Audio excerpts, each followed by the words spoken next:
Hello, everybody, and welcome to the Sports on I-40 podcast. We're here with Noah Rasdall, and you're one of the coaches for Steelers Elite. Yes, yes. So 16U elite coach, as well as assistant program director. Awesome. How long has your team been together? So we've been together since the fall. I want to say the fall of 2022. We started with a local YMCA group, and we just decided that we needed more competition, wanted more exposure. So we decided to go to the AAU scene, the club Mhm. basketball scene, and it's been up and running ever since. And you're based out of Chandler, is it? Yeah, so Chandler and most of the East Valley, we do some of the Phoenix and West Valley kids, but mainly our facilities and everything are in the East Valley. How did you get into coaching? So my mom is actually the program director, Miss Coach Ramona. I was a player my whole life, so I played college basketball, played high school basketball in Arizona.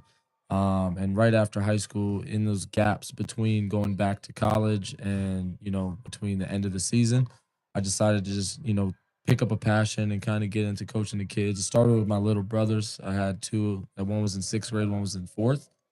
Started with them, and just ever since that, fell in love with it, fell in love with seeing kids progress, seeing kids develop and get better. Mhm. So, from what I understand, you have three teams here today that Yeah. represent Steelers Elite. Um, I guess where a majority of your players play out of? Just is it just the Chandler area in general, or? No, so we actually have, I want to say, two kids that come up actually 2 hours and 30 minutes every day for practice from Prescott. We have kids that go to Horizon. It's in the northern Scottsdale, Arizona area. So we kind of have kids all over. Kids from Casa Grande, kids from Chandler, kids from the West Valley of Phoenix. We kind of just we have one home base for practice. They all come through. It's 2 hour practices, so it's not that long. We're not keeping them till Uh, midnight. mhm. But we have kids from all over Horizon High School. Majority of them from on the 15U squad or Horizon. 16U is more of Red Mountain High School out in Apache Junction. Uh, how did you hear about this tournament? So I know Coach Ramona has a good relationship with our director. I believe his name's Nick. She played this event last year. She really loved it. She loved the competition, the high energy, the crowd. I think the missus even she's on the microphone in the middle of the games and stuff Mhm. like that. So it's just the energy, just a competitive environment, and it gives us a different space for the kids to compete. Mhm. So when he asked us to come back for this year, we were like, yeah, let's do it. Trip up to Winslow and let's rock out. Uh, that sounds great. What is your team's kind of philosophy dealing with the youth? Yeah, so we just focus on major development and getting our kids, prepared if they're playing on freshman year, getting them prepared to either play JV or varsity. If they played on a varsity team and didn't get as much minutes, trying to get them acclimated and get them better to where they could serve a bigger role for their teams. And then eventually, hopefully, everybody can receive a college scholarship, play basketball for another 4 years in college, and then after that, hopefully pursue the professional Mhm. route. So, you mentioned you started out at the YMCA. Yeah. I'm not too familiar. I'm not sure if even the viewers are too familiar with because we don't have a YMCA or at least around here. Yeah. How does that all work?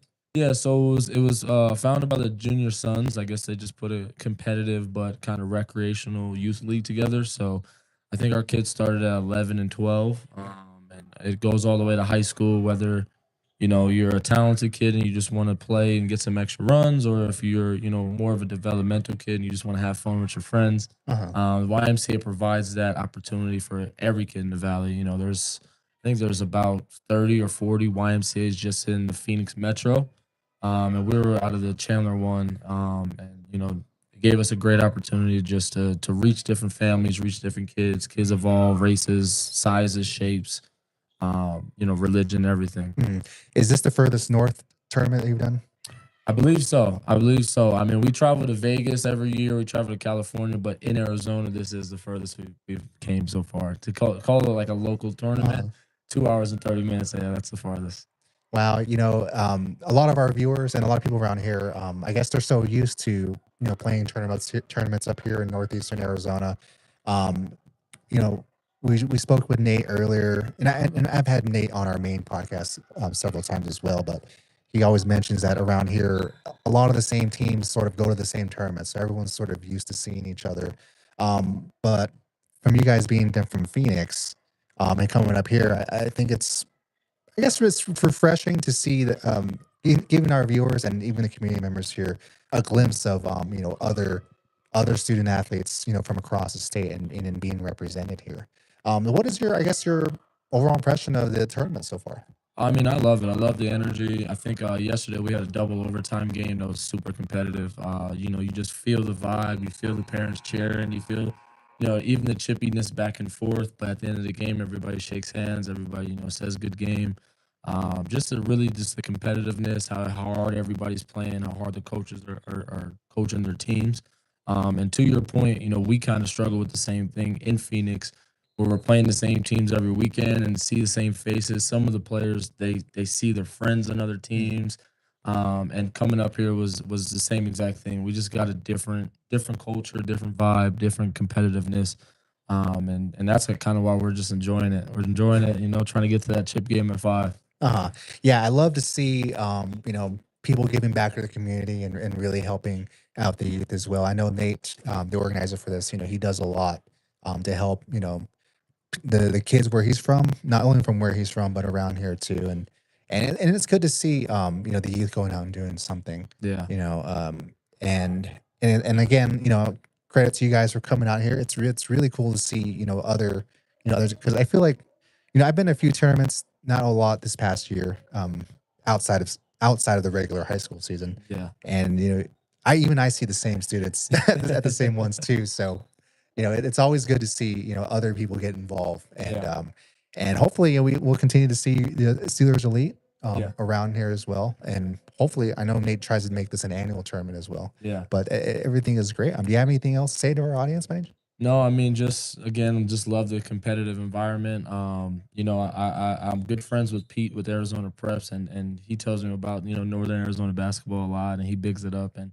to come out here, get a couple losses, get punched in the mouth a little bit, it's good to get that refresher of there's other basketball, there's other styles, there's other cultures of basketball, and it just shows our kids like everybody's chasing this journey, everybody's chasing this dream, and we're just grateful to be here, grateful to bring a different style and then also receive a different style. So we appreciate you guys for All right. everything. Well, I want to thank you for coming on the podcast. This is really great. Of course. All right. Appreciate And you. everybody out there, this is Sports on I-40 podcast. We're here at the NAV tournament here in Winslow. And hopefully you're tuning in and having a great afternoon. Thank you for coming on. Appreciate you.